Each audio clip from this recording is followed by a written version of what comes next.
ಭಕ್ತರಿಗೆ ನಾನು ಧನುರ್ಮಾಸದ 12ನೇ ದಿನದ ಈ ಮಂಗಳ ಆಚರಣೆಗೆ ನಾನು ನಿಮ್ಮೆಲ್ಲರನ್ನು ಹೃತ್ಪೂರ್ವಕವಾಗಿ ಸ್ವಾಗತಿಸ್ತಾ ಇದ್ದೇನೆ. ಇವತ್ತಿನ ತಿರುಪ್ಪಾವೈ ಪಾಶುರಂ 12ನೇ ಪಾಶುರವನ್ನು ಆದರಣೀಯ ಪದ್ಮ ಪವಿತ್ರ ಮಾತಾಜಿ ಅವರಿಂದ ನಾವು ಕೇಳಲಿದ್ದೇವೆ. ಅವರನ್ನ ನಾನು ಹರೇ ಕೃಷ್ಣ ಮಹಾಮಂತ್ರದೊಂದಿಗೆ ಸ್ವಾಗತ ಮಾಡ್ತಿದ್ದೇನೆ. ಹರೇ ಕೃಷ್ಣ ಕೃಷ್ಣ ಕೃಷ್ಣ ಹರೇ ಹರೇ, ಹರೇ ರಾಮ ರಾಮ ರಾಮ ಹರೇ ಹರೇ. ಮಾತಾಜಿಯವರು ಪರಮ ಪೂಜ್ಯ ಜಯಪತಾಕ ಸ್ವಾಮೀಜಿ ಅವರ ಆಶ್ರಯವನ್ನ ಪಡೆದಿದ್ದಾರೆ. ಮತ್ತೆ ಒಂದು ದಶಕಗಳಿಗಿಂತನೂ ಹೆಚ್ಚು ದಿನಗಳಿಂದ ಹೆಚ್ಚು ವರ್ಷಗಳಿಂದ ಮಾತಾಜಿಯವರು ಕೃಷ್ಣ ಭಾವನಾಮೃತದಲ್ಲಿದ್ದಾರೆ. ಅವರು ಗೌರವಾಂಗ ದೇಶದಲ್ಲಿ ತಮ್ಮ ಸೇವೆಯನ್ನ ಕೊಡ್ತಾ ಇದ್ದಾರೆ. ಅವರು ಪ್ರಸಾದವನ್ನ ಮಾಡೋದು ಮತ್ತೆ ಬಾಲೋತ್ಸವ ಕಾರ್ಯಕ್ರಮಗಳನ್ನ ಮಾಡ್ತಾರೆ. ಮತ್ತೆ ಮಾತಾಜಿಯವರಿಗೋಸ್ಕರ ಭಕ್ತಿ ವೃಕ್ಷ ಕ್ಲಾಸ್ಗಳನ್ನ ಸಹ ಮಾಡ್ತಾರೆ. ಹೆಚ್ಚು ಸಮಯ ತಗೊಳ್ಳದೆ ಅವರಿಂದ ಮಾತಾಜಿಯವರಿಂದ ನಾವು 12ನೇ ಪಾಶುರವನ್ನ ನಾವು ಕೇಳೋಣ. ಹರೇ ಕೃಷ್ಣ ಮಾತಾಜಿ. ಒಂದ್ ಕರೆಕ್ಷನ್, ಮಾತಾಜಿಯವರು ದೀಕ್ಷೆ ತಗೊಂಡಿದ್ದಾರೆ. 2022ರಲ್ಲಿ ಅವರು ಪರಮ ಪೂಜ್ಯ ಜಯಪತಾಕ ಸ್ವಾಮಿ ಮಹಾರಾಜ್ ಅವರಿಂದ ದೀಕ್ಷೆಯನ್ನ ಪಡೆದಿದ್ದಾರೆ. Over to you Mataji. Hare Krishna Mataji. ಧನ್ಯವಾದಗಳು ಮಾತಾಜಿ, ತುಂಬಾ ಥ್ಯಾಂಕ್ಸ್. ಹರೇ ಕೃಷ್ಣ. ನೆರೆದಿರುವ ಎಲ್ಲಾ ಭಕ್ತಾದಿಗಳಿಗೆ ನನ್ನ ವಂದನೆಗಳು.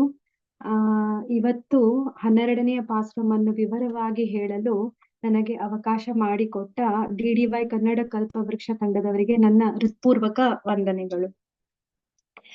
ನನಗೆ ತಮಿಳ್ ಅಷ್ಟು ಕ್ಲಿಯರ್ ಬರಲ್ಲ, ಆದಷ್ಟು ನಾನು ಪಾಶ್ರಮವನ್ನು ಸರಿಯಾಗಿ ಹೇಳಲು ಪ್ರಯತ್ನಿಸ್ತೀನಿ. ಸೊ ಮೊದಲಿಗೆ ನನ್ನ ನಮನಗಳು ನನ್ನ ಗುರು ಮಹಾರಾಜರಿಗೆ ಮತ್ತೆ ನನ್ನ ಶಿಕ್ಷಾ ಗುರುಗಳಿಗೆ. ಓಂ ಜ್ಞಾನತಿಮಿರಾಂಧಸ್ಯ ಜ್ಞಾನಾಂಜನಶಲಾಕಯ ಚಕ್ಷುರುನ್ಮೀಲಿತಂ ಯೇನ ತಸ್ಮೈ ಶ್ರೀ ಗುರವೇ ನಮಃ. ಶ್ರೀ ಚೈತನ್ಯ ಮನೋಭೀಷ್ಟಂ ಸ್ಥಾಪಿತಂ ಯೇನ ಭೂತಲೆ ಸ್ವಯಂ ರೂಪ ಕದಾ ಮಹ್ಯಂ ದದಾತಿ ಸ್ವಪದಾಂತಿಕಂ. ವಂದೇಹಂ ವಾಂಛಾಕಲ್ಪತರುಭ್ಯಶ್ಚ ಕೃಪಾ ಸಿಂಧುಭ್ಯ ಏವ ಚ ಪತಿತಾನಾಂ ಪಾವನೇಭ್ಯೋ ವೈಷ್ಣವೇಭ್ಯೋ ನಮೋ ನಮಃ. ನಮೋ ವಿಷ್ಣುಪಾದಾಯ ಕೃಷ್ಣಪ್ರೇಷ್ಠಾಯ ಭೂತಲೆ ಶ್ರೀಮತೆ ಭಕ್ತಿವೇದಾಂತ ಸ್ವಾಮಿನ್ನಿತಿ ನಾಮಿನೆ. ನಮಸ್ತೆ ಸರಸ್ವತೆ ದೇವಿ ಗೌರವಾಣಿ ಪ್ರಚಾರಿಣೆ ನಿರ್ವಿಶೇಷ ಶೂನ್ಯವಾದಿ ಪಾಶ್ಚಾತ್ಯ ದೇಶತಾರಿಣೆ. ಜಯ ಶ್ರೀ ಕೃಷ್ಣ ಚೈತನ್ಯ ಪ್ರಭು ನಿತ್ಯಾನಂದ ಶ್ರೀ ಅದ್ವೈತ ಗದಾಧರ ಶ್ರೀವಾಸಾದಿ ಗೌರ ಭಕ್ತ ವೃಂದ. ಹರೇ ಕೃಷ್ಣ ಕೃಷ್ಣ ಕೃಷ್ಣ ಹರೇ ಹರೇ, ಹರೇ ರಾಮ ರಾಮ ರಾಮ ಹರೇ ಹರೇ. ಮೂಕಂ ಕರೋತಿ ವಾಚಾಲಂ ಪಂಗುಂ ಲಂಘಾಯತೆ ಗಿರಿಂ ಯತ್ಕೃಪಾತಮಹಂ ವಂದೇ ಶ್ರೀ ಗುರುಂ ದೀನದಾರಣಂ ಪರಮಾನಂದ ಮಾಧವಂ ಶ್ರೀ ಚೈತನ್ಯೇಶ್ವರಂ. ನಾನು ಫಸ್ಟ್ ಪಾಶ್ರಮ್ 12ನೇ ಪಾಶ್ರಮನ್ನ ಹೇಳಿಕ್ ಟ್ರೈ ಮಾಡ್ತೀನಿ. ಕಣೈತೆಲ್ಲಂ ಕಟ್ರೆರುಮಾಯ್ ಕನ್ರು ಕಿರಂಗಿ ನಿನೈತ್ತು ಮೊಳೆವಳಿಯೇ ನಿನ್ರುಪಾಲ್ ಸೋರ ನನಿತ್ತಿல்லாம் சேரருக்கம் நற்செல்வன் தங்காய் பணித்தலை வீழனின் வாசற்கடை பற்றி சினைத்தினால் தெனிலங்கை கோமானை செற்றா மணத்துக்கினி வானை பாதவும் நீ வாய் திறவாய் இனித்தான் எழுந்திராய் ஈதென்ன பெருரக்கம் ಅನಿತ್ತಿಲ್ಲತ್ತಾரும் ಅರೆಂಡಲೋರ್ ಎಂಬಾವಾಯ್. ನನ್ನನ್ನ ಕ್ಷಮಿಸಿ, ಮಿಸ್ಟೇಕ್ಸ್ ಇದ್ರೆ ದಯವಿಟ್ಟು ನನ್ನನ್ನ ಕ್ಷಮಿಸಿ. ಸೊ ಬನ್ನಿ ಇವಾಗ ಪಾಸನ್ನ ಜಿಸ್ಟ್. ಸೊ ಫಸ್ಟ್ ಸಮರೈಸ್ ಆಗಿ ನಾನು ಹೇಳ್ತೀನಿ, ನಂತರ ನಾನು ವಾಕ್ಯ ಒಂದೊಂದಾಗಿ ವಿವರಣೆವಾಗಿ ಸ್ವಲ್ಪ ಹೇಳ್ತೀನಿ. ಸೊ ಈ 12ನೇ ಪಾಶ್ರಮ್ನಲ್ಲಿ ಗೋದಾದೇವಿ ತನ್ನ ಒಬ್ಬ ಸಹೋದರಿಯ ಮನೆಗೆ ಹೋಗುತ್ತಾಳೆ. ಆ ಸಹೋದರಿಯ ಅಣ್ಣ ಒಬ್ಬ ಹಾಲು ಕರೆಯುವ ಹುಡುಗ, ಕೃಷ್ಣನ ಪರಮ ಭಕ್ತ. ಆ ಹುಡುಗ ಯಾವಾಗಲೂ ಕೃಷ್ಣನ ಸೇವೆಯಲ್ಲಿ ಸದಾ ತೊಡಗಿರ್ತಾನೆ. ಹೇಗೆ ಅಂದ್ರೆ ಲಕ್ಷ್ಮಣನ ಅಣ್ಣ ರಾಮನ ಸೇವೆಯಲ್ಲಿ ಹೇಗೆ ತೊಡಗಿರ್ತಾನೆ ಹಾಗೆ. ಈ ಹಾಲು ಕರೆಯುವ ಹುಡುಗ ಎಷ್ಟು ನಿಷ್ಠೆಯಿಂದ ಕೃಷ್ಣ ಸೇವೆ ಮಾಡುತ್ತಾನೆಂದರೆ ಅವನ ದಿನಚರಿಯ ಕಾರ್ಯ ಹಾಲು ಕರೆಯುವುದನ್ನು ಸಂಪೂರ್ಣವಾಗಿ ಮರೆತು ಹೋಗುತ್ತಿರುತ್ತಾನೆ.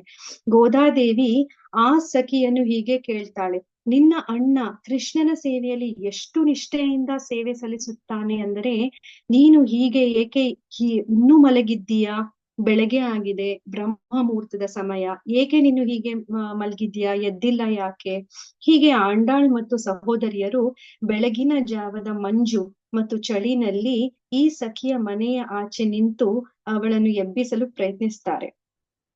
ಮುಂಜಾನೆ ಎದ್ದಾಗ ಒಳ್ಳೆ ಸವಿ ಮಾತು ಮತ್ತು ದೇವರ ನಾಮವನ್ನು ಜ್ಞಾನ ಮಾಡುತ್ತಾ ಎದ್ದರೆ ಅವತ್ತಿನ ದಿನ ಒಳ್ಳೆಯದಾಗುತ್ತೆ. ಸೊ ಹಾಗಾಗಿ ಗೋದಾದೇವಿ ಮತ್ತು ಸಹೋದರಿಯರು ಶ್ರೀರಾಮನ ಗುಣಗಾನ ಮಾಡುತ್ತಾ, ಅಂದ್ರೆ ರಾಮನ್ ಕತೆ ಹೇಳ್ಕೊಂಡು ಹೇಗೆ ಅಂದ್ರೆ ಶ್ರೀರಾಮ ರಾವಣನ್ನು ಹೇಗೆ ಕೊಂದ, ಸೀತಾದೇವಿ ಅಪಹರಣ ಮಾಡಿದ್ದಕ್ಕಾಗಿ ಅನ್ನುವ ಕಥೆಯನ್ನು ನಮಿಸುತ್ತಾ ಈ ಸಖಿಯನ್ನು ಎಬ್ಬಿಸಲು ಪ್ರಯತ್ನಿಸುತ್ತಿದ್ದಾರೆ. ಶ್ರೀರಾಮನ ನಾಮ ಅಂದ್ರೆ ಶ್ರೀರಾಮ ನಮ್ಮ ಮಣತ್ತು ಕಿನ್ನಿಯನ್, ಕೇವಲ ರಾಮನಾಮ ಜಪದಿಂದ ಅಥವಾ ನಾಮವನ್ನು ಕೇಳಿಸಿಕೊಂಡಲ್ಲಿ ನಮಗೆ ಸಿಗುವ ಸುಖ ಅಪಾರ. ಆದ್ರೆ ನೀನು ರಾಮನಾಮ ಕೇಳಿದರೂ ಇನ್ನೂ ನಿದ್ದೆಯಲ್ಲೇ ಇದ್ದೀಯಲ್ಲ, ಏಕೆ? ಎದ್ದೇಳು ಮತ್ತು ನಮ್ಮ ಜೊತೆ ರಾಮನಾಮವನ್ನು ಹೇಳಲು ಜೊತೆಯಾಗು ಎಂದು ಆಂಡಾಳ್ ಮತ್ತು ಸಹೋದರಿಯರು ಎಬ್ಬಿಸಲು ಪ್ರಯತ್ನಿಸ್ತಾರೆ. ಈ ಪಾಸುರಂನ ಅರ್ಥ ಏನೆಂದರೆ, ಹಿಂದಿನ ಪಾಸುರಂನಲ್ಲಿ ನಮ್ಮ ಕೆಲಸವನ್ನು ಬಹಳ ನಿಷ್ಠೆಯಿಂದ ಪಾಲನೆ ಮಾಡುವುದು ಮತ್ತು ಆ ಕೆಲಸದ ಫಲವನ್ನು ಬಯಸದೆ ದೇವರ ಪಾದದಲ್ಲಿ ಸಮರ್ಪಣೆ ಮಾಡುವುದೇ ನಮ್ಮ ಧರ್ಮ. ಹಿಂದಿನ ಪಾಸುರಂನಲ್ಲಿ ಅದು ಅರ್ಥ ಆಗಿತ್ತು ಆಕ್ಚುಲಿ. ಆದ್ರೆ ಈ ಪಾಸುರಂನಲ್ಲಿ ಆಂಡಾಳ್ ಹೇಳ್ತಾಳೆ, ದೇವರ ಸೇವೆಯಲ್ಲಿ ತೊಡಗಿರುವಾಗ ನಮ್ಮ ಧರ್ಮವನ್ನು ಮರೆತರೂ ಅದು ಒಂದು ಪಾಪವಲ್ಲ. ಇಂತಹ ಸೇವೆಯು ವಿಶೇಷ ಧರ್ಮ, ಅಂದ್ರೆ ಎಕ್ಸೆಪ್ಷನ್. ಸೊ ಇಲ್ಲಿ ಆ ಸಖಿಯ ಅಣ್ಣ ಹಾಲು ಕರೆಯುವುದು ಮರೆತು ಕೃಷ್ಣನ ಸೇವೆಯಲ್ಲಿ ತೊಡಗಿರುವ ಕಾರಣದಿಂದಾಗಿ ಈ ಮಾತು ಹೇಳ್ತಾಳೆ. ದೇವರ ಸೇವೆಯ ಅತಿ ಉನ್ನತ ಸೇವೆ, ಬನ್ನಿ ನಾವೆಲ್ಲರೂ ದೇವರ ಸೇವೆಯನ್ನು ಮಾಡಲು ಹೋಗೋಣ ಅಂತ ಆಂಡಾಳ್ ಈ ಪಾಸುರನಲ್ಲಿ ಹೇಳ್ತಾಳೆ. ಸೊ ಈಗ ಈ ಪಾಸುರನ ಡೀಟೇಲ್ ಆಗಿ ಒಂದೊಂದು ವಾಕ್ಯ ಅರ್ಥ ಹೇಗೆ ಅಂತ ಹೇಳ್ತೀನಿ. ಹಿಂದಿನ ಪಾಸುರಂನಲ್ಲಿ ಆಂಡಾಳ್ ಹೇಗೆ ಸಖಿಯರನ್ನು ಎಬ್ಬಿಸುತ್ತಿದ್ದಾಳೆ ಅಂದ್ರೆ ಹೆಂಗೆ ಅಂದ್ರೆ, ಓ ಗೆಳತಿಯೇ, ನೀನು ಇಂತಹವರ ಭಕ್ತೆ ಸೊ ಅಂತ ಹೇಳಿ ಅವರ ಗುಣಗಾನ ಮಾಡಿ ಎಬ್ಬಿಸ್ತಾಳೆ. ಇವತ್ತು ಈ ಸಖಿ ಮಲಗಿದ್ದಾಳಲ್ಲ, ಆ ಸಖಿ ಶ್ರೀಧಾಮನ ತಂಗಿ. ಸೊ ಆಕೆಯನ್ನು ಹೇಗೆ ಎಬ್ಬಿಸ್ತಾಳೆ ಅಂತ ಹೇಳಿದ್ರೆ, ಕಣೈತಿಲ್ಲಂ ಕಟ್ರೆರುಮಾಯ್ ಕಣ್ರು ಕಿರಂಗಿ. ಅಂದ್ರೆ ಈ ಹಿಂದೆ ಪಾಸುರಂನಲ್ಲಿ ಹಸು ಕರುಗಳಿಗೆ ಹೇಳಿದಳು, ಇಲ್ಲಿ ಎಮ್ಮೆಗಳ ಬಗ್ಗೆ ಹೇಳುತ್ತಿದ್ದಾಳೆ. ಏನೆಂದರೆ, ತಾಯಿ ಎಮ್ಮೆ ಕರುವನ್ನು ನೆನೆದು ಅಂಬಾ ಅಂತ ಕರೆದರೆ ಸಾಕು, ಅದು ತನ್ನ ಕೆಚ್ಚಲಿನಿಂದ ಹಾಲು ತಂತಾನೇ ಹರಿದು ಹೋಗುತ್ತೆ. ಅಂದ್ರೆ ಇಲ್ಲಿ ಹಸುಗಳಿಗೆ ಕರುಗಳನ್ನು ತಂದು ಪಕ್ಕದಲ್ಲಿ ನಿಲ್ಲಿಸಿದರೆ ಕರುವನ್ನು ನೋಡಿ ವಾತ್ಸಲ್ಯ ಭಾವದಿಂದ ಹಾಲು ಸೋರುತ್ತಾ ಕೆಚ್ಚಲಿನಿಂದ ಹಾಲು ಸೋರಿಸುತ್ತೆ. ಆದ್ರೆ ಇಲ್ಲಿ ಎಮ್ಮೆಗೆ ತನ್ನ ಕರುವನ್ನು ನೆನೆಸಿಕೊಂಡ್ರ ತಕ್ಷಣವೇ ಕೆಚ್ಚಲಿನಿಂದ ಹಾಲು ತಂತಾನೇ ಧಾರಾಕಾರವಾಗಿ ಹಾಲನ್ನು ಸೋರಿಸುತ್ತೆ. ಸೊ ಹಾಲು ಹೇಗೆ ಸೋರುತ್ತಿದೆ ಎಂದರೆ ನದಿಯ ಹಾಗೆ ಕೊಟ್ಟಿಗೆ ಎಲ್ಲಾ ತೊಯ್ದು ಹೋಗುತ್ತಿದೆ ಅಂತ ಆಂಡಾಳ್ ಹೇಳ್ತಾ ಇದ್ದಾಳೆ. ಅಂದರೆ ಆ ಭಕ್ತ ಶ್ರೀಧಾಮ ಮನೆಯಲ್ಲಿ ಎಷ್ಟೇ ಈ ಹಾಲು ಹೇಗೆ ಸೋರ್ತಾ ಇದೆ ಅಂತ ಅಂದ್ರೆ ದ ಮೀನಿಂಗ್ ಇಸ್ ದಟ್ ಅಷ್ಟು ರಿಚ್ ಶ್ರೀಧಾಮನ ಮನೆಯಲ್ಲಿ ಎಷ್ಟು ಸಿರಿ ಸಂಪತ್ತು ಇದೆ ಎಂದರೆ ಆ ಹಾಲಿನ ನದಿಯೇ ಹರಿತಾ ಇದೆ. ಅಂತಹವನ ತಂಗಿಯಾದವಳ ನೀನು ಇನ್ನೂ ಹೀಗೆ ಮಲಗಿದ್ದೀಯಲ್ಲ, ಎದ್ದೇಳು ಅಂತ ಆಂಡಾಳ್ ಹೇಳ್ತಾಳೆ. ನಿನ್ನೈತ್ತು ಮೊಳೆವಳಿಯೇ ನಿನ್ರ ಪಾಲ್ ಸೋರ. ಅಂದ್ರೆ ಇಲ್ಲಿ ಅರ್ಥ ಏನಂತ ಹೇಳಿದ್ರೆ, ಹಾಲು ಧಾರಾಕಾರವಾಗಿ ಸೋರಿರುವ ಕಾರಣ ಮನೆ ಮುಂದೆ ಮಣ್ಣು ಕೆಸರಾಗಿದೆ. ಆದ್ದರಿಂದ ನಾವು ಮನೆಯ ಮುಂದೆ ನಿಂತು ನಿನ್ನನ್ನು ಕರಿತಾ ಇದ್ದೀವಿ.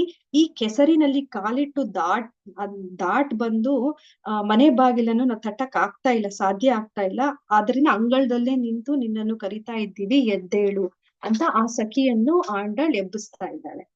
ಇಲ್ಲಿ ಕೆಚ್ಚಲಿನಿಂದ ಉಕ್ಕಿ ಹರಿಯುವ ಹಾಲು ಅಂದ್ರೆ ಒಂದು ರೆಫರೆನ್ಸ್ ಅಂತ ಹೇಳಿದ್ರೆ, ಇಟ್ ಈಸ್ ಅರ್ಥ ಏನಂತ ಹೇಳಿದ್ರೆ ಜ್ಞಾನಾಮೃತ ಅಂತ ಹೇಳ್ಬಹುದು. ಅದು ಜ್ಞಾನದ ಮಕರಂದ ಅಮೃತ. ಒಬ್ಬ ಆಚಾರ್ಯ ಅಂದ್ರೆ ಒಂದು ಸ್ಪಿರಿಚುವಲ್ ಮಾಸ್ಟರ್ ತನ್ನ ಶಿಷ್ಯನಿಗೆ ಜ್ಞಾನದ ದಾಹವನ್ನು ನೀಗಿಸಲು ಧಾರಾಕಾರವಾಗಿ ಹಾಲಿನ ಹಾಗೆ ಜ್ಞಾನವನ್ನು ಕೊಡ್ತಾನೆ. ಸೊ ಇವಾಗ ಒಂದು ರೆಫರೆನ್ಸ್ ಶ್ಲೋಕ ಅಂದ್ರೆ ಇಲ್ಲಿ ಭಗವದ್ಗೀತೆಯ ಶ್ಲೋಕ 4.34 ನೆನ್ಸ್ಕೊಳ್ಳೋಣ. ತದ್ವಿಧಿ ಪ್ರಣಿಪಾತೇನ ಪರಿಪ್ರಶ್ನೇನ ಸೇವಯ ಉಪಾದೇಶಂತಿ ಜ್ಞಾನಂ ಜ್ಞಾನಿನಸ್ತತ್ವ ದರ್ಶಿನಃ. ಅಂದ್ರೆ ಒಬ್ಬ ಗುರು ತನ್ನ ಶಿಷ್ಯನ ವಿಷಯದಲ್ಲಿ ಸದಾ ದಯೆ ತೋರಿಸ್ತಾನೆ. ಅದೇ ರೀತಿ ಶಿಷ್ಯ ತನ್ನ ಗುರುವಿಗೆ ವಿಧೇಯನಾಗಿ ನಮ್ರನಾಗಿ ಸೇವೆ ಸಲ್ಲಿಸಿದ್ರೆ ಗುರು ಜ್ಞಾನ ಮತ್ತು ವಿಚಾರಗಳ ಸುರಿಮಳೆ ಹರಿಸ್ತಾನೆ. ಏಕೆ ಅಂದರೆ ಗುರು ಆತ್ಮ ಸಾಕ್ಷಾತ್ಕಾರ ಪಡೆದಿರುವವನು, ಸತ್ಯವನ್ನು ಕಂಡಿರುವವನು. ಆದ್ದರಿಂದ ಗುರು ಜ್ಞಾನೋಪದೇಶವನ್ನು ಮಾಡಬಹುದು. ಸೊ ನೆಕ್ಸ್ಟ್ ಸೆಂಟೆನ್ಸ್, ನನಿತ್ತಿಲ್ಲಂ ಸೆರರ್ಕುಂ ನಶ್ ಸೆಲ್ವನ್ ತಂಗಾಯ್. ಅಂದರೆ ಶ್ರೀರಾಮನ ತಂಗಿಯೇ ಎದ್ದೇಳು ಅಂತ ಹೇಳ್ತಾಳೆ ಆಂಡಾಳ್. ಸೊ ಪಣಿತ್ತಲ್ಲೈ ವೀಳನಿನ್ ವಾಸರ್ ಕಡೈ ಪಟ್ರಿ. ಅಂದ್ರೆ ಇಲ್ಲಿ ಬೆಳಗಿನ ಜಾವ 3 ರಿಂದ 5 ಗಂಟೆ ಮಧ್ಯದಲ್ಲಿ ಇಬ್ಬನಿ ಬೀಳುವುದು ಹೆಚ್ಚು. ಇಬ್ಬನಿಯ ಒಂದೊಂದು ಹನಿಯು ಗೋದಾದೇವಿ ಮತ್ತು ಸಖಿಯರ ತಲೆಯ ಮೇಲೆ ಬೀಳ್ತಾ ಇರುತ್ತೆ.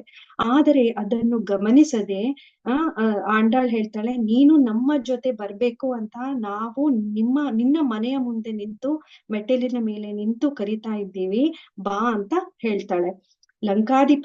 ಲಂಕಾಧಿಪತಿಯಾದ ರಾವಣನನ್ನು ಶ್ರೀರಾಮನು ಸಂಹರಿಸಿದ ಕಥೆಯನ್ನು ಹೇಳಿ ಕರಿತಿದ್ದೀವಿ, ಬಾ. ಅಂದ್ರೆ ಯಾಕೆ? ಭಗವನ್ನಾಮ ಸಂಕೀರ್ತನೆಯನ್ನು ಮಾಡೋಣ ಬಾ ಅಂತ ಆಂಡಾಳ್ ಹೇಳ್ತಾ ಇದ್ದಾಳೆ. ಯಾಕೆಂದ್ರೆ ಈ ಗೋಪಿ ಒಳಗಿರೋ ಗೋಪಿ ರಾಮನ ಪರಮ ಭಕ್ತೆ. ಹಾಗಾಗಿ ಶ್ರೀರಾಮನ ಹೆಸರನ್ನು ಹೇಳಿದರೆ ಎದ್ದು ಬರ್ತಾಳೇನೋ ಅಂತ ಸಖಿಯರು ಅನ್ಕೋತಾರೆ. ಈಗ ನಾವು ರಾಮನಾಮ ಸ್ತುತಿಸುತ್ತಿದ್ದರೂ ನೀನು ಎದ್ದೇಳ್ತಾ ಇಲ್ವಲ್ಲ, ಇವಳೆಂತವಳು ಇವಳು ಅಂತ ಈ ಗೋದಾದೇವಿ ಮತ್ತು ಸಖಿಯರೆಲ್ಲ ಆ ಗೋಪಿಕೆಯನ್ನು ಛೇಡಿಸ್ತಾರೆ. ಆಗ ಒಳಗಿರುವ ಆ ಸಖಿ ಹೇಳ್ತಾಳೆ, ನೀನು ಕೃಷ್ಣನ ಭಕ್ತೆ, ಅದು ಹೇಗೆ ನೀನು ರಾಮನ ಕಥೆಯನ್ನು ಹೇಳ್ತಿದ್ದಿ? ಆದ್ರೆ ಆಂಡಾಳ್ಗೆ ಗೊತ್ತು, ಒಳಗಿರುವ ಸಖಿಗೆ ರಾಮನ ಕಥೆ ಅಚ್ಚುಮೆಚ್ಚು ಅಂತ. ಅದಕ್ಕೆ ಶ್ರೀರಾಮನ ಕಥೆಯನ್ನು ಹೇಳ್ತಾ ಇದ್ದಾಳೆ.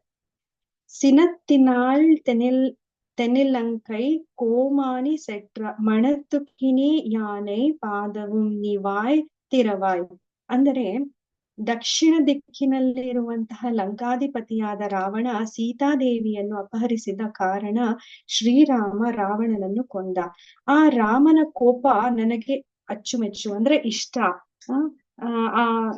ಅಂದ್ರೆ ಇವಾಗ ನಾವು ಆ ರಾಮನ ಕೋಪ ಎಷ್ಟು ತೀವ್ರವಾಗಿತ್ತು ಅಂದ್ರೆ ಶ್ರೀಮದ್ ಭಾಗವತಂ ರೆಫರೆನ್ಸ್ ಶ್ಲೋಕ 9.10.22 23 10ನೇಯ ಅಧ್ಯಾಯದ 9ನೆಯ ಸ್ಕಂದದ 22-23ನೇ ಶ್ಲೋಕ ಹೇಳುತ್ತೆ ರಾಮನ ಕೋಪ ಎಷ್ಟು ತೀವ್ರವಾಗಿತ್ತು. ಯಾಕೆ ಅಂದ್ರೆ ರಾಮಸ್ತಂ ಆಹ ಪುರುಷಾದ ಪುರೀಶಯನ್ನಃ ಕಾಂತಾ ಸಮಕ್ಷಮಸತಾಪಹೃತ ಶ್ವವತ್ ತೇ ತ್ಯಕ್ತ ತಪಸ್ಯ ಫಲಂ ಆದ್ಯ ಜುಗುಪ್ಸಿತಸ್ಯ ಯಚ್ಚಾಮಿ ಕಾಲ ಇವ ಕರ್ತುರ್ ಅಲಂಘ್ಯ ವೀರ್ಯಃ. ಅಂದ್ರೆ ಭಗವಾನ್ ರಾಮಚಂದ್ರನು ರಾವಣನಿಗೆ ಹೇಳಿದ, ನೀನು ನರಭಕ್ಷರಲ್ಲಿ ಅತ್ಯಂತ ಅಸಹ್ಯ, ನಿಜಕ್ಕೂ ನೀನು ಅವರ ಮಲ ಇದ್ದಂತೆ, ನೀನು ನಾಯಿಯನ್ನು ಹೋಲುತ್ತಿ. ಏಕೆಂದರೆ ಮನೆಯವರ ಅನುಪಸ್ಥಿತಿಯಲ್ಲಿ ನಾಯಿಯು ಅಡುಗೆ ಮನೆಯಿಂದ ತಿನ್ನುವ ವಸ್ತುಗಳನ್ನು ಕದಿಯುವಂತೆ ನನ್ನ ಅನುಪಸ್ಥಿತಿಯಲ್ಲಿ ನೀನು ನನ್ನ ಹೆಂಡತಿ ಸೀತಾದೇವಿಯನ್ನು ಅಪಹರಿಸಿದ್ದಿ. ಆದುದರಿಂದ ಯಮರಾಜನು ಪಾಪಿಷ್ಟರನ್ನು ಶಿಕ್ಷಿಸುವಂತೆ ನಾನು ನಿನ್ನನ್ನು ಶಿಕ್ಷಿಸುತ್ತೇನೆ. ನೀನು ಅತ್ಯಂತ ಅಸಹ್ಯ, ಪಾಪಿ ಮತ್ತು ನಾಚಿಕೆ ಇಲ್ಲದವನು, ನಾನು ನಿನ್ನನ್ನು ಶಿಕ್ಷಿಸುತ್ತೇನೆ ಅಂತ ಶ್ರೀಮದ್ ಭಾಗವತಂನಲ್ಲಿ ಶ್ರೀರಾಮ ಹೇಳ್ತಾನೆ. ಏವಂ ಕ್ಷಿಪನ್ ಧನುಷಿ ಸಂದಿತಂ ಉತ್ಸಸರ್ಜ ಬಾಣಂ ಸ ವಜ್ರಂ ಇವತ ದೃಢಯಂ ಬಿಭೇದ ಸೋಸೃಗ್ವಮನ್ ದಶ ಮುಖೇರ್ನ್ಯಪತಾದ್ಭಿಮಾನಾದ್ ದಾಹೇತಿ ಜಲ್ಪತಿ ಜನೇ ಸುಕೃತೀವ ರಿಕ್ತಃ. ಹೀಗೆ ರಾವಣನನ್ನು ಖಂಡಿಸಿದ ನಂತರ ಭಗವಾನ್ ರಾಮಚಂದ್ರನು ರಾವಣನನ್ನು ಗುರಿಯಾಗಿಟ್ಟುಕೊಂಡು ಬಾಣವನ್ನು ಬಿಟ್ಟು ಅದು ರಾವಣನ ಹೃದಯವನ್ನು ಸಿಡಿಲಿನಂತೆ ಚುಚ್ಚಿತು. ಇದನ್ನು ನೋಡಿದ ರಾವಣನ ಅನುಯಾಯಿಗಳು ಅಯ್ಯೋ ಅಯ್ಯೋ ಏನಾಗಿದೆ, ಏನಾಯ್ತು ಅಂತ ರಾವಣನ ತನ್ನ 10 ರಾವಣನ ಬಾಯಿಂದ ಅಂದ್ರೆ ರಕ್ತವನ್ನು ವಾಂತಿ ಮಾಡುತ್ತಾ ಅವನು ವಿಮಾನದಿಂದ ಕೆಳಗೆ ಬಿದ್ದನು. ಸೊ ಇಷ್ಟು ಘೋರವಾದ ಕೋಪ ಶ್ರೀರಾಮನ್ಗೆ ಇತ್ತು. ಅಂದ್ರೆ ಇವಾಗ ಈ ಕೋಪ ಸರಿಯಾದ ಕೋಪ. ಯಾಕೆಂದ್ರೆ ನಾವು ಫಾರ್ ಎಕ್ಸಾಂಪಲ್ ಮಕ್ಕಳು ಇವಾಗ ಏನಾದ್ರು ತಪ್ಪು ಮಾಡಿದಾಗ ನಾವು ಅವರನ್ನು ಶಿಕ್ಷಿಸುವುದು, ನಮ್ ಕೋಪ ಬಂದಾಗ ನಾವು ಕೋಪ ಮಾಡ್ಕೊಂಡು ಶಿಕ್ಷಿಸುವುದು ಸರಿಯೇ ಆಕ್ಚುಲಿ. ಸೊ ಇಲ್ಲಿ ಗೋದಾದೇವಿ ತನ್ನ ಭಗವಂತನನ್ನು ವಹಿಸಿಕೊಂಡು ಡಿಫೆಂಡ್ ಮಾಡ್ಕೊಂಡು ಹೇಳ್ತಾಳೆ ಇದು ಸರಿಯಾದ ಕೋಪ ಅಂತ. ಪ್ರೀವಿಯಸ್ ಪಾಸ್ರೂಮ್ ನಲ್ಲಿ ನಾವಂದ್ರೆ 10ನೇ ಪಾಸ್ರೂಮ್ ರೆಫರೆನ್ಸ್ ತಗೊಂಡಾಗ ಕೂಡ ಭಗವಂತ ಕುಂಭಕರ್ಣ ವಧೆ ಮಾಡಲಿಲ್ಲ. ಅದು ನನ್ನ ಸ್ವಾಮಿ ಅವನನ್ನ ಆಕ್ಚುಲ್ ಆಗಿ ವಧೆ ಮಾಡ್ಲಿಲ್ಲ, ಅವನೇ ಬಂದು ಮೃತ್ಯು ಬಾಯಲ್ಲಿ ಬಿದ್ದ ಅಂತ ಹೇಳಿ ಆಂಡಾಳ್ ತನ್ನ ಸ್ವಾಮಿಯನ್ನು ವಹಿಸಿಕೊಳ್ತಾಳೆ. ಅದೇ ರೀತಿ 12ನೇ ಪಾಸುರಂನಲ್ಲಿ ಈ ಪಾಸುರಂನಲ್ಲಿ ರಾವಣನನ್ನು ರಾಮ ವಧೆ ಮಾಡ್ಲಿಲ್ಲ, ಆದ್ರೆ ರಾವಣನನ್ನು ತನ್ನ ಸ್ವಂತ ಕೋಪದಿಂದ ಸತ್ತ ಅಂತ ಹೇಳಿ ಈ ಕೊಂದ ಅನ್ನೋ ಅಪಾದನೆ ರಾಮನ ಮೇಲೆ ಹಾಕದೆ ರಾವಣನನ್ನ ದುರಾಸೆಯೇ ಅವನನ್ನು ಸಾಯಿಸ್ತು ಅಂತ ಹೇಳಿ ರಾಮನ ಕೋಪ ಮೆಚ್ಚಿಕೊಳ್ತಾಳೆ ಆಂಡಾಳ್. ಬೇರೆ ಸಖಿಯರಿಗೆ ಇವಾಗ ಕೃಷ್ಣನ ಕತೆ ಅಂದ್ರೆ ತುಂಬಾ ಇಷ್ಟ ಆದ ಕಾರಣ ಕೃಷ್ಣನ ಕತೆ ಹೇಳಿ ಎಬ್ಬಿಸ್ತಾಳೆ ಆಂಡಾಳ್. ಆದ್ರೆ ಈ ಸಖಿ ರಾಮ ಭಕ್ತೆ. ಸೊ ಆದ್ದರಿಂದ ರಾಮನ ಕತೆ ಹೀಗೆ ಹೇಳ್ತಾ ಎಬ್ಬಿಸ್ಲಿಕ್ಕೆ ಪ್ರಯತ್ನ ಮಾಡ್ತಾಳೆ. ಇಷ್ಟೆಲ್ಲಾ ಕತೆ ಎಲ್ಲ ನಾನ್ ಹೇಳ್ತಾ ಇದೀನಲ್ಲ ರಾಮನ್ ಕತೆ, ನೀನ್ ಇನ್ನೂ ಎದ್ದೇಳ್ತಾ ಇಲ್ಲಲ್ವಾ ಅಂತ ಆಂಡಾಳ್ ಹೇಳ್ತಾಳೆ. ಇನಿತ್ತಾನ್ ಇಳಂದಿರಾಯ್ ಇದೆನ್ನ ಪೆರುರ್ಕಂ. ಇದು ಅಂದ್ರೆ ಎಂತ ನಿದ್ದೆ ಇದು ನಿನಗೆ, ಅನೈತಿಲ್ಲ ತಾರುಂ ಅರಿಂದರ್ ಓರ್ ಎಂಬಾವಾಯ್. ನಾನು ಮೆತ್ತಗೆ ನಿನಗೆ ಎಬ್ಬಿಸಿದರೆ ನಿನಗೆ ಮಾತ್ರ ಕೇಳಿಸುತ್ತೆ. ಗುಸು ಅಂತ ನಿನಗೆ ಎಬ್ಬಿಸ್ಲಿಕ್ಕೆ ನನ್ ಕೈನಲ್ಲಿ ಆಗುತ್ತಾ? ನಾನು ಜೋರಾಗಿ ಅರ್ಚಾಡ್ತಾ ಇದ್ದೀನಿ. ಇಲ್ಲಿ ನನ್ನ ಅರ್ಚಾಡೋದ್ ನೋಡಿ ಅಕ್ಕಪಕ್ಕದ ಮನೆಯವರೆಲ್ಲ ಎದ್ದಿದ್ದಾರೆ. ಆದ್ರೆ ಇನ್ನು ಸಾಕು, ನೀನಿನ್ನು ಮಲಗಿದ್ದೀಯಲ್ಲ, ಎದ್ದೇಳು ಅಂತ ಗೋದಾದೇವಿ ಎಬ್ಬಿಸ್ಲಿಕ್ಕೆ ಪ್ರಯತ್ನಿಸ್ತಿದ್ದಾಳೆ. ಈ ಪಾಸುರಂನಲ್ಲಿ ಆಂಡಾಳ್ ತಾಯಿಯ ಮುಖ್ಯ ಸಂದೇಶ ಏನಂತ ಹೇಳಿದ್ರೆ, ಹಸು ಅಂದ್ರೆ ಎಮ್ಮೆ. ಈ ಪಾಸುರಂನಲ್ಲಿ ಎಮ್ಮೆ ತನ್ನ ಕರುವನ್ನು ನೆನೆದು ಅಂಬಾ ಅಂತ ಕೂಗಿದಾಗ ಹೇಗೆ ಕರು ಓಡಿ ಬರುತ್ತೋ ಹಾಗೆ ಭಗವಂತನನ್ನು ಗೋವಿಂದ ಅಂತ ನಾವು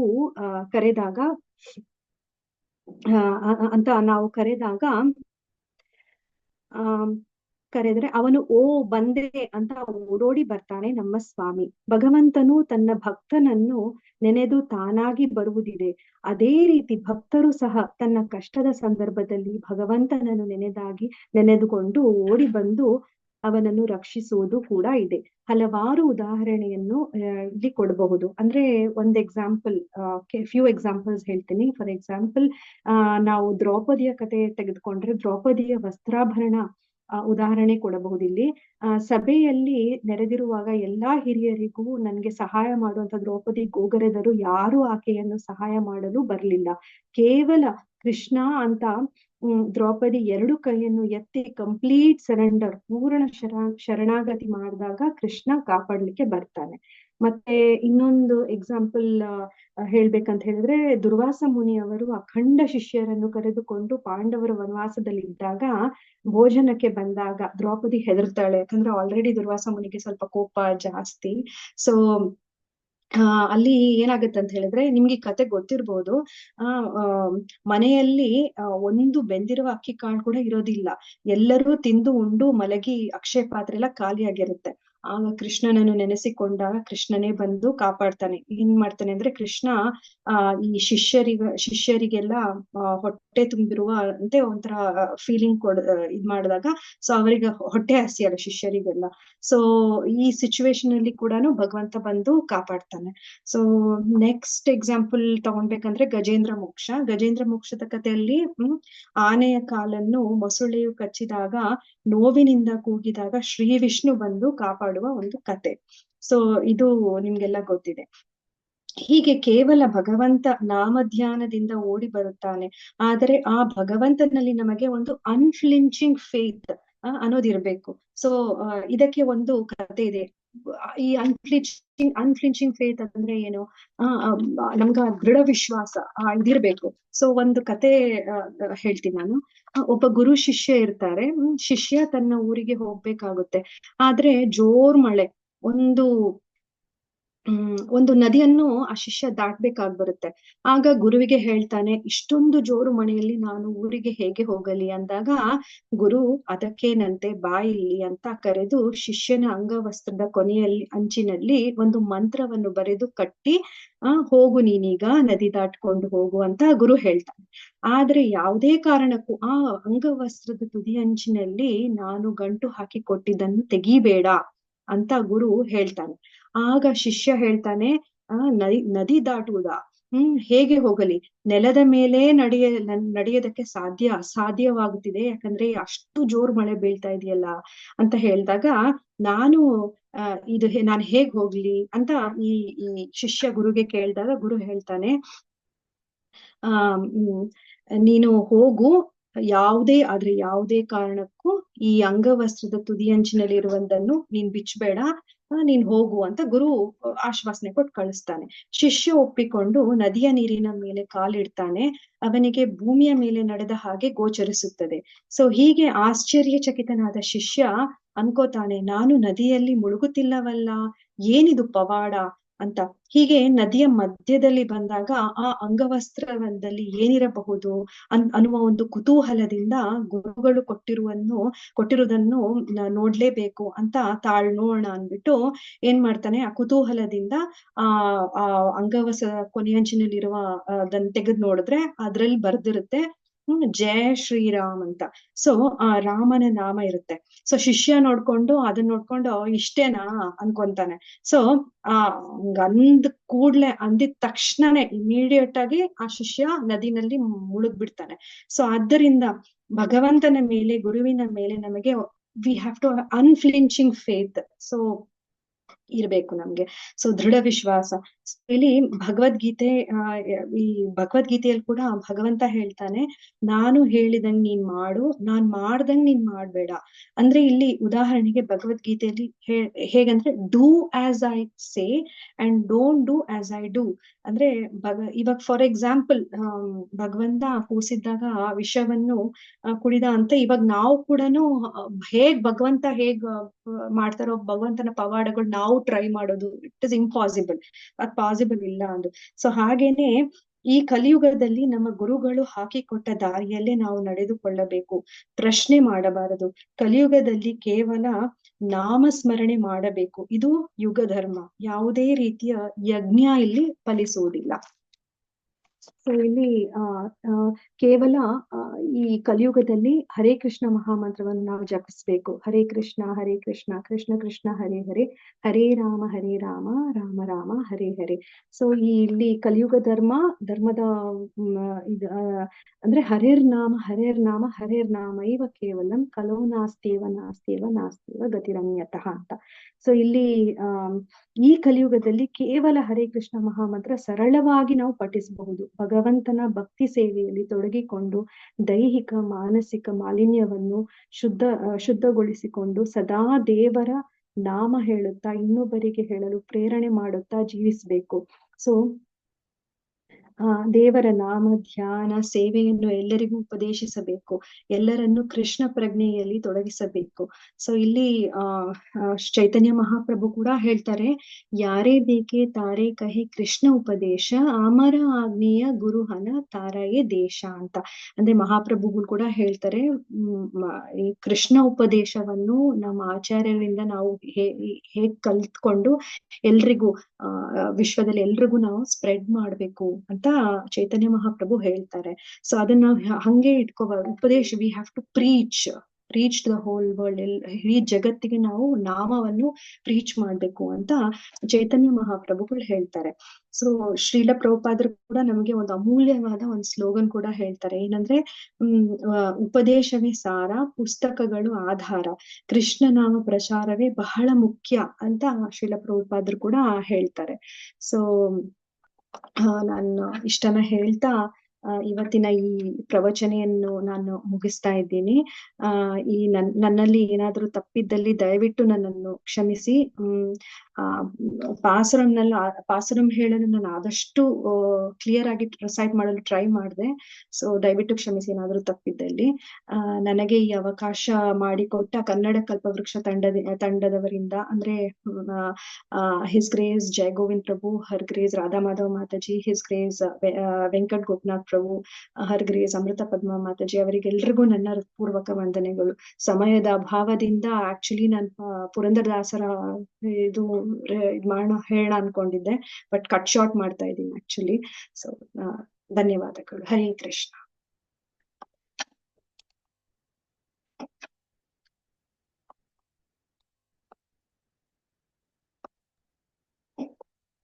ಹರೇ ಕೃಷ್ಣ ಮಾತಾಜಿ, ತುಂಬಾ ಧನ್ಯವಾದಗಳು.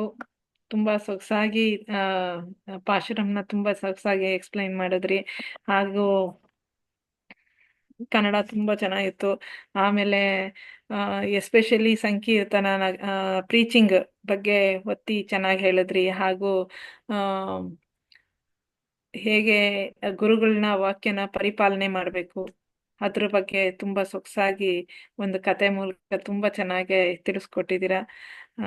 ಇವನ್ ಶಿಲ ಪ್ರಭುಪಾದ್ನ glorification books are the basis. So ಎಲ್ಲಿ ಶಿಲ ಪ್ರಭುಪಾದ್ ಬುಕ್ಸ್ನ ನಾವು ಓದ್ತೀವಿ, ಶಿಲ ಪ್ರಭುಪಾದ್ ಖುದ್ದಾಗೆ ನಮ್ಮ ಪಕ್ಕನೆ ಅಲ್ಲಿ ಕುತ್ಕೊಂಡು ಕೇಳಿಸ್ಕೊಳ್ತಾ ಇರ್ತಾರಂತೆ.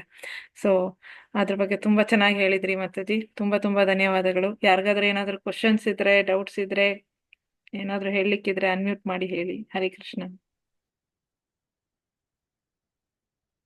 ಹರೇ ಕೃಷ್ಣ ಮಾತಾಜಿ, ಧನ್ಯವಾದಗಳು ಮಾತಾಜಿ.